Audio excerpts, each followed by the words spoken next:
Happy birthday to you. Ọlọ́jọ́ yìí. Happy birthday to you. Ọlọ́jọ́ yìí. Happy birthday to you. Ọlọ́jọ́ yìí bí akíyẹ pé ó kú oríire. Ẹ̀mí ẹ̀ tó lè kàn ó bàbá ẹ̀ dúpẹ́. Ẹ̀mí ẹ̀ àṣepúpọ̀. Ẹ̀mí ẹ̀ àṣepúpọ̀.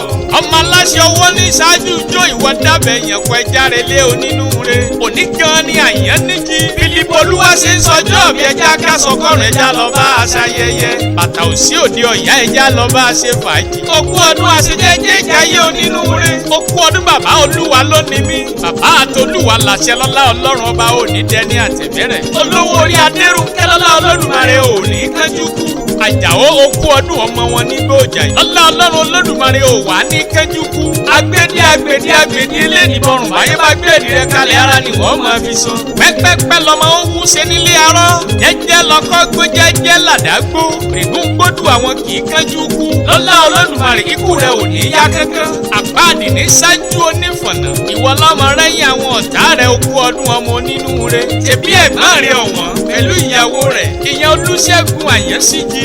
Àwọn gan ni wọ́n pè mí ń bò ń kẹ́lẹ́. Wọ́n lọ́mọ aláṣẹ èdè gan lọ́jọ́ bíi àbúrò mi. Àbúrò tó dáa sí mi ni. Ọmọ tó ń gbọ́ràn tó sì ń gbàmọ̀ràn lọ́jọ́kọ́jọ́. Jẹ́jẹ́ ní í ṣe kì í bínú ẹnì kọ̀ọ̀kan ó ní ẹ wá bá mi kí. Olúwaṣe ó ṣé kí mọ̀ tẹ́ Olúwaṣẹ́gun mọ rírì rẹ. Ọwá ní kó o lékún lọ́mọ níre. Ó ní lọ́lá Ọlọ́run ọba Olódùmarè ò ní tàjò ní sájò. Ọlọ́run ti sọdún èyí lọ́lá Olódùmarè ó ṣàmọ́dún. Ìwọ ò ní tètè kú kí ìwọ ó lè ṣèyí tó pọ̀pọ̀. Ọyẹ járe igboijaye járe lé bàbá rẹ járe bí wọ́n gbé bí ẹ lọ́mọ. Igboijaye Ọ̀yọ́ stéètì òjìnà níbi ká wá wo mọ́tò níbẹ̀. Okú ọdún ọmọ igboijaye sùúrù ọkọ̀ lùbàǹtẹ́tẹ́. Ọmọ awo òkú òde ọmọ sábẹ́ ọ̀npá ọmọ lábàtà. Ilé ọmọ awo òkú oníyànjú ọ̀gbá. Okú ọdún ọmọ ìlọ̀kọ́ àrélùmí. Ebi wọn lọmọ ìlọ̀kọ́ àrélùmí ẹrú mo sá. Ẹni abólílọ̀kọ́ lórí orílọ̀kọ́ kẹsẹ̀ òkè ó yọ̀bẹ. Bí a bá yín orí làábẹ́ ni àbẹ́sẹ̀ ni. Ẹni rẹ́kọ̀ ó jáde ìdákọ̀ ìdá owakọ̀. Ilé ọmọ ajímájẹ kì í jẹ.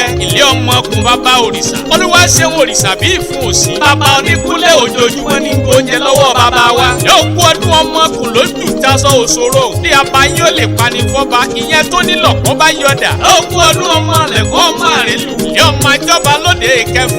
Èmi wọn lọmọ bẹ́rìbẹ́rì onílọ̀kọ́ tó bá ti mú dàbẹ̀lẹ̀. Òsì onílọ̀kọ́ tó bá ti mú dàbẹ̀wọ̀. Arin gégé ìlọ̀kọ́ tó bá ti mú dà sí bẹ́ni lórí gégé. Ìlọ̀kọ́ ọmọ àrélù ajóre kété fọ́ba. Ìyá ọmọ ẹgbẹ́ yìí tó sunwọ̀n fólú ńlá. Ìyá ọmọ ẹgbẹ́ yìí tí ò sunwọ̀n fẹ́rú. Bí ọba yín òjò ló pa mímọ yà nílé ìlọ̀kọ́. Àyẹ́síjì Olúwaṣeun. Okú ọdún báyé bá gbà mí mo lè kí ẹ dọ̀la. Bóyá tẹ́wọ́ jẹ́ ń súre fún ẹ. Omi yìí wọ́n lára ẹja owó ò ní wọ́n ẹ. Ọ̀dà tó kì í dá ahọ́n ọlá ò ní wọ́n ẹ. Torí èyàn ò ní gorí kó tó kálá ìlú kan kó tó kákan. Ìwà tá ò sún òkú ayé ló sì ń fẹ́ tata káyé fẹ́ sówó káyé fẹ́ sọ́mọ. Ọdọọdún làárọ̀ ló kú ọdọọdún làárọ̀ àwùsà ọdọọdún làárọ̀ mi lórí àtẹ kárí ẹ níre lọ́lá Olúwa. Ìwọ ti sọdún èyí lọ́lá Ọlọ́run kó o ṣèyí tó kọ̀kọ̀.